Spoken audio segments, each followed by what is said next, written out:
Good morning, folks. It is Christina here. Today is broth fasting day, so I'm going to make some broth and that's what I'll be having for today. I should add that the little proviso that I've given my group is that they can add a little bit of butter to it, of course. Not a lot, but just a little bit to make it taste nicer and all the stuff. So here we go. So camp kitchen style as usual, I'm boiling the water. I'll be adding a tablespoon. It usually says a teaspoon, but this is my bowl, so it's giant. And then I'm going to add some butter that I've got here and some herb salt as well. So let's go. It kind of looks like peanut butter. I'm sure it definitely does not taste like peanut butter, but it kind of looks like peanut butter. And I think I'm actually going to add a bit more than what I did. Oh, it's very salty. Oh, just got some on my finger. Very salty. So while I'm waiting for that water to boil, I'll tell you why. Now, part of each of the fasts that I have been doing are one, to work out what's going to work for my metabolic system. And I can tell you, having done this now with the 25 people that are participating, it's not the same for everyone. It really is not the same. There are some things that you would think would be the same, like I would have thought the sardine fast would have been great for everyone. But there are a group of people that it's not so great for. So it's not the same for everyone, and this is why it's worth testing out to work out what's going to work well for you. And so that's one part of doing it.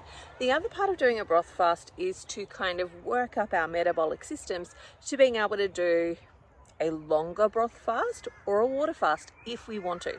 I actually am starting to believe that you don't necessarily need to do a water fast in order to get the results, because you can enter into autophagy while still eating. It just has to be very specific eating and specific eating for you. And then if you're trying to lose weight, you might need to reduce the amount of fat that you're consuming that day in order to lift up how much fat you're actually eating off of your body. So this is the fun thing about doing this experiment, this quest, is working out these things and seeing that there really is a difference for everyone.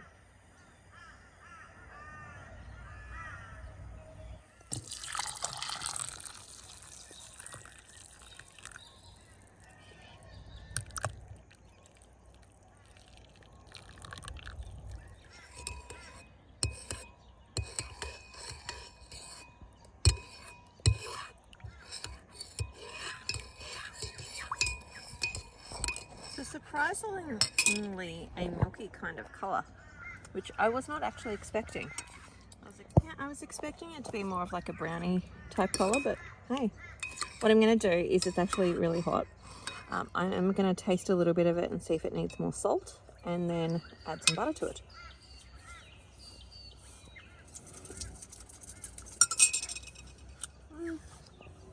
I think once I add the butter to it, it'll be enough.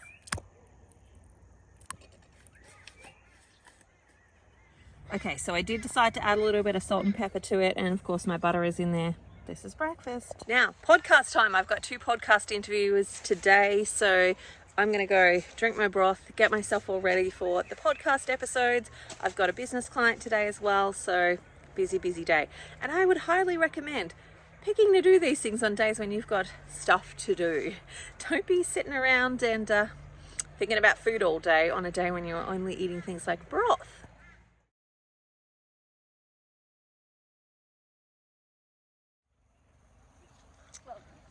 So, finishing off my second cup of broth for the day with a little bit of butter in it.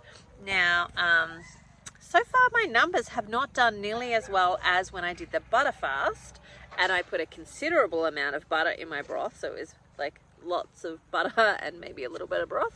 Hasn't done as well as that, and hasn't done as well as the sardine fast so far. But I will let you know. So I've had 2 cups today so far with butter in it.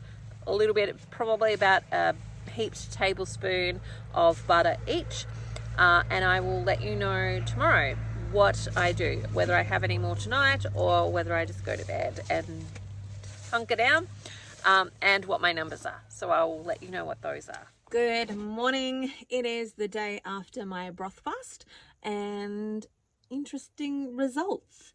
Interesting in some ways, uninteresting in other ways because like it kind of proves my point of why I'm doing this whole quest to start with. So my blood glucose this morning was 5.6 and ketone 0.1. So nothing really to write home about, like 56. Okay, so no big carryover. So the ketones didn't carry over much. I actually didn't have very many ketones. The highest I got to, so I tested throughout the day a couple of times just to check what was happening. The highest that I got to was 0.2 when it came to ketones. So they really didn't get off the ground at all when it came to ketones. So in comparison, so with the sardine fast, by that night, 2 hours after I'd had my last can of sardines, my ketones were 1.6. So in comparison to that, broth gave me 0.2.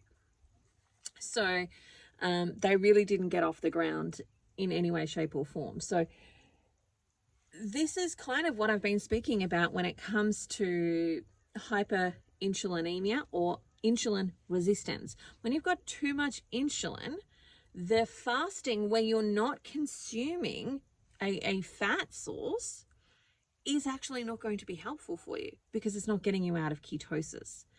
Well, it's not getting you into ketosis is what I mean. It's not getting you out of that insulin sort of resistant space. So for me, I've been like doing a little graph on how my bloods have been going and how my ketones have been going throughout the whole thing. And so what I've done is I've measured before I start the fast. I measured 2 hours at the end of the day, so after 2 hours after the last time I ate, and then I measured the next morning as well to see what's carrying over, what's continuing on. Okay, so the reason to do that was, one, I want to see which ones give me the best results, me personally. And the interesting thing, like I mentioned before, was that what I'm finding is it's not the exact same thing for everyone, which is interesting. Like, that's really phenomenal and interesting to note. Like, for some people, the sardine fast gave them the same results as the broth fast gave me. But for other people, like me, the sardine fast gave me the best results. And also, part of the reason I've been doing it as well is to kind of see what else can give me good results, because I'm not a super duper fan of sardines. I don't know that I could get myself to eat them for 3 days every week, but maybe I could do sardines for 3 days 1 week and something else for 3 days another week and something else for 3 days another week, so that I'm rotating it. It's not the exact same thing every week. And you know, I don't know how long it's going to take for that muscle to flex enough until those ketones actually carry over to the rest of the week. It could take 3 weeks. It could take 4 weeks. It could take 6 months. Who knows? I've been in insulin resistance probably since I was a teenager. And so let's just give me a credit there of like maybe 30 years. Like, I was 13 30 years ago, so maybe for 30 years I've had insulin resistance, or I've been developing insulin resistance. I can't expect that to turn off overnight. I can't expect that to turn off with one sardine fast. I can't expect that to turn off within a month. I can't expect that to turn off in a short period of time. It might take 12 weeks. Like, I don't actually know. That's the thing, is, again, how long is a piece of string? The answer is how quickly it takes, or how many jobs my body has got to do before it fully resolves that particular thing that I want it to resolve in order to be able to continue losing weight, continue hitting those goals that I want to hit, all of that type of stuff. So with that said, in order, my results are, of course, sardine fast. The sardine fast gave me a ketone of 1.6, which got my GKI score, which is the most important part of what we're actually following here, is the GKI score. So the GKI score that I got for the sardine fast at the end of the day was 2.75. Now, that's probably the lowest I've ever gotten on a GKI score. Now, if you're following along at home, the goal is to get between, under a 3. Between a 1 and a 3 is like deep ketosis.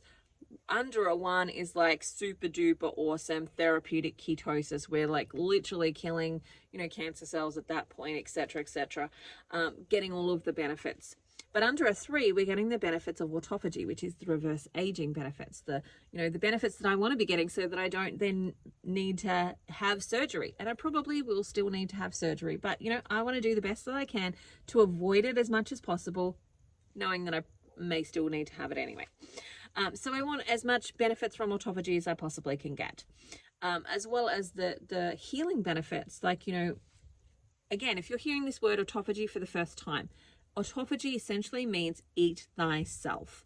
And what happens is when you are in autophagy, whether you're eating or whether you're not eating, whether your GKI score is in that autophagy space where it's autophagy, eating thyself, if it's in that space, then your body is going through and it's eating up waste proteins, products that are there. Like, it's not doing replication mode.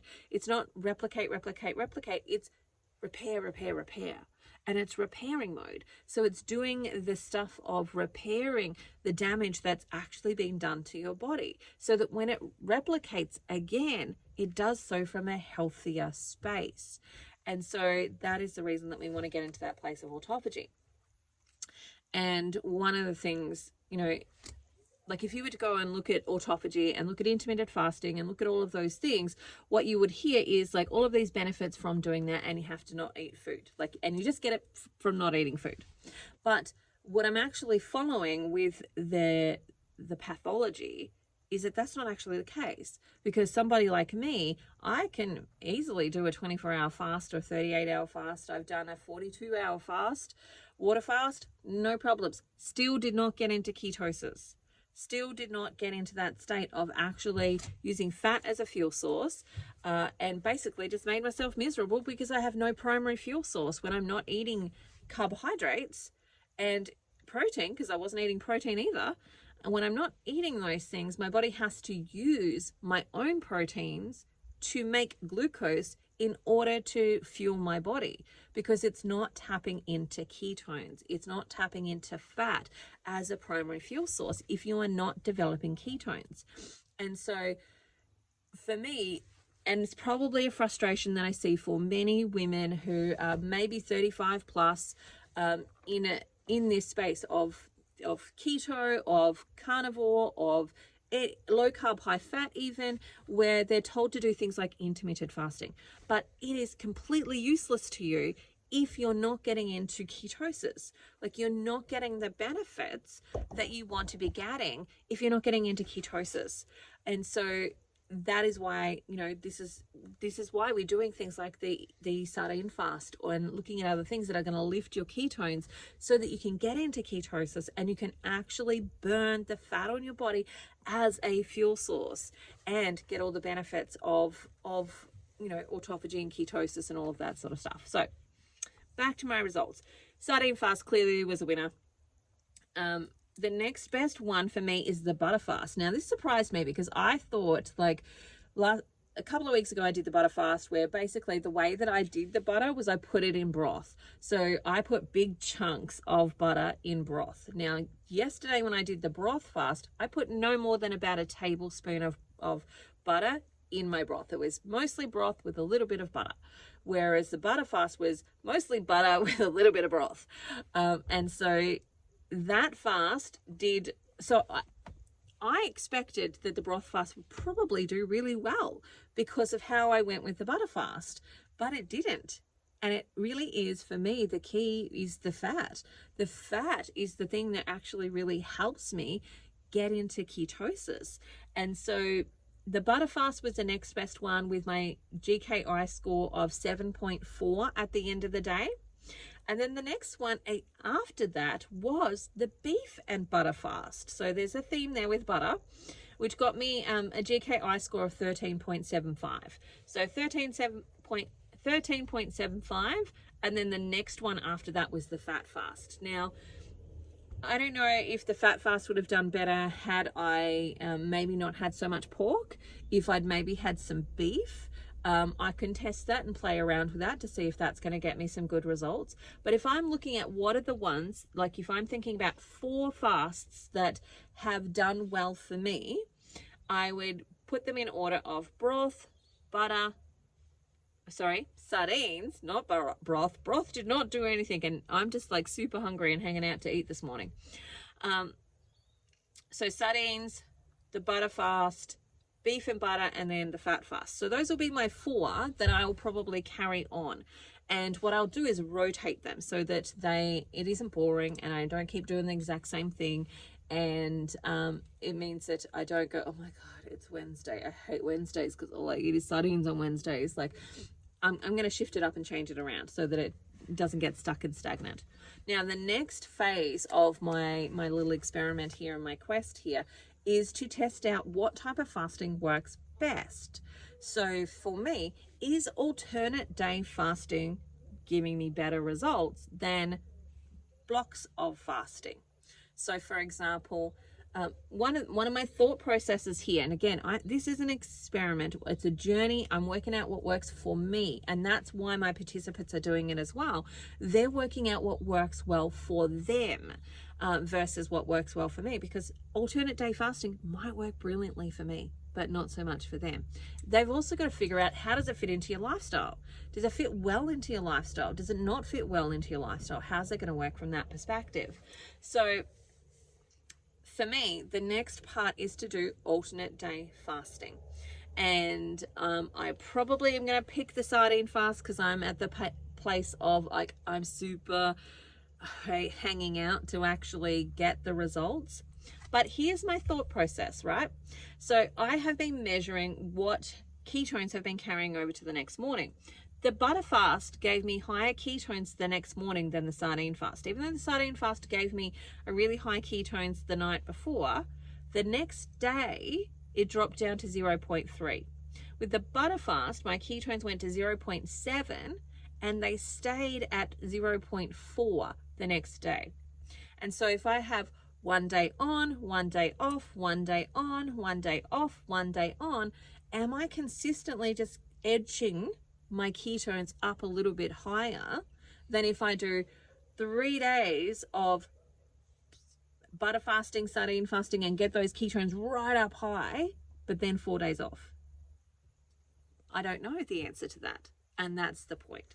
The point is working out that answer and figuring that answer, not just for everyone, but for individuals. Because again, what I have found during this experiment and having these beautiful participants coming along with me is that not everything works for everyone. And that's what we've got to play with. We've got to figure out what works for me in turning off that insulin. I know some people are probably going to report, because this is our broth week, some people are probably going to report that they had super amazing ketones with it. And others are going to be like me and go, no, didn't even get anywhere. Like it was just like a roller coaster ride.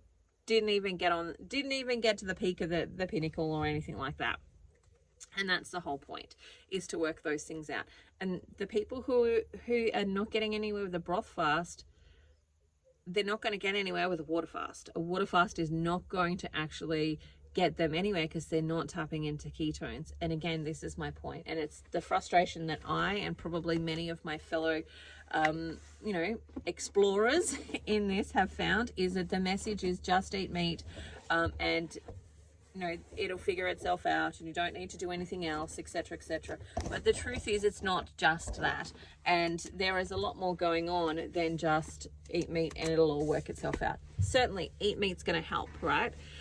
But if you want to get the results and you don't want to be living in insulin resistance forever and a day, because look, if I'd have stayed where I am right now, if I did not worry about insulin resistance and getting any further, and I didn't care about losing any more weight or any of those types of things, I would be okay. But if I went off plan, if I decided, you know what, I'm going to have that cake, then I'm never moving forward. I'm never getting to that place of dealing with the insulin resistance. The insulin resistance is just going to stay. It's just going to stay stuck and stagnant and not actually resolve. And having high insulin is just as bad as having high blood glucose. And I don't want to have that. I want to have metabolic flexibility. And I have been talking about this a little bit too, that I wonder how much of the carb addiction and the sugar addiction is actually an insulin issue. And again, I won't know that until I turn it off for myself, until I see what happens for myself. Like, For me, part of the reason that I picked carnivore was that I didn't want to count carbs with keto. I didn't want to count how many I was having, but also I know it's easier for me to abstain completely than it is to try and have some. Like all the keto snacks would be like, I would find it really hard to not have a keto snack every single day. And that's not good. Like that's not good. And then if I'm having one every day, what's the matter if I'm having two? What does it matter if I'm using all my carbs and keto snacks, right? You know, their brain goes to those things. And so for me, it was easier to just not have anything and not have to count and not have to worry than to go down that pathway of ketosis, of keto, and, you know, less than 20 grams of carbohydrates. I naturally do less than 20 grams of carbohydrates because unless it's in the animal stuff that I'm eating, it's not there. Yogurt is one of those, so just be mindful that yogurt is a carbohydrate-rich food, and it's very easy to go over your 20 grams if you are eating yogurt. But I picked that because it just meant a clear mind. I didn't have to think about things, and it was easier for me to abstain completely than have the internal battle of how much can I have, what am I having, etc., etc. And I'm wondering, and I have said this as well, that for some people, they can do that really easily. Like they are absolute abstainers or moderators. They can moderate how much they're having, and it's a really good time for them. I'm not that person. And I wonder, am I not that person because I've got insulin resistance? I will be eager to find out that answer when I've turned the tap off of insulin. When I turn that tap off, that will be interesting for me to see and to wonder about. I may actually have an absolute addiction to it and cannot have them, cannot entertain them, cannot dance with them at all, like an alcoholic. I don't, again, know the answer. I'm just pondering, is this a part of it? Or does it make it worse? So, because for example, and I talk about it like this with my clients, that when you've got insulin resistance and you're not eating carbohydrates, you don't have a primary energy source. Like right now, I don't have a primary energy source. Like my body is turning the protein that I'm eating into glucose in order to match the insulin that I have. So some of the protein that I'm consuming, and on days like yesterday, I didn't consume any protein. So there was a little bit of protein in the broth and a little bit in the butter, but not enough to maintain my energy for the day. I'm not flat on my back, but I have a headache. And that's because my body had to go through a catabolic state yesterday. In order to produce energy for me, I got a little tiny bit of that from ketones, really tiny bit from ketones, not much at all. And the rest had to come from protein that was turned into glucose. And so my body had to take that from somewhere. And if I didn't eat any yesterday, it had to take it out of my muscles. So overnight, my muscles would have started to break down. You know, I don't know that we've got accurate testing that would have been like, I'll get on and test my muscles today and test my muscles tomorrow. No, we probably don't have an accurate enough testing for that to actually happen. But that's what would have happened. Like, logically, if you think through it, if your body has to turn protein into carbohydrates in order to fuel your body, where's that protein coming from if you're not eating it? So yesterday, not only did I not have a primary fuel source that I was eating, it had to take from my actual body to make energy for me today, which is probably why I'm headachy today, because I've got, you know, catabolic waste products running through my body.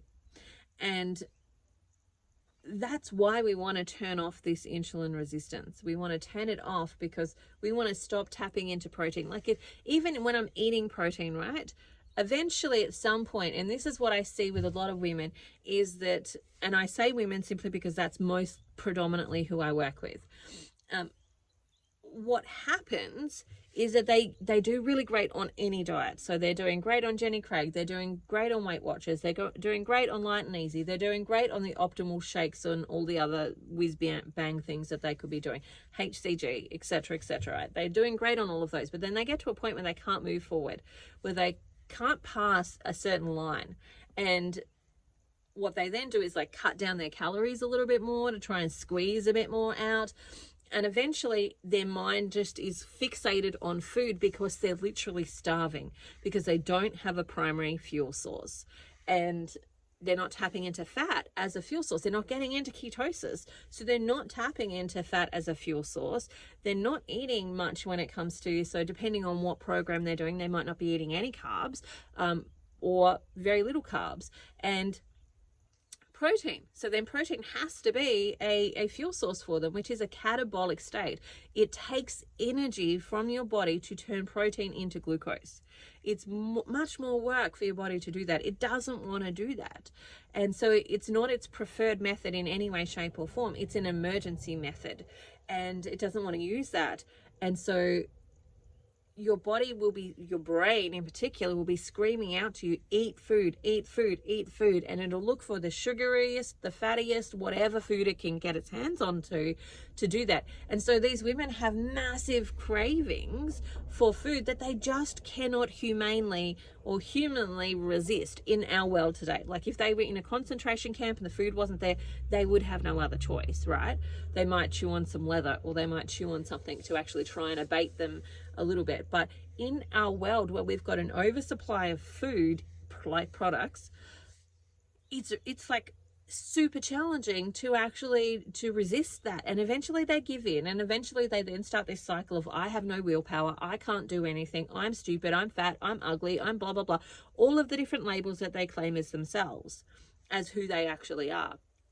And then they move that into other areas of their life. Well, I can't achieve at work because I'm stupid and I'm fat and I'm ugly.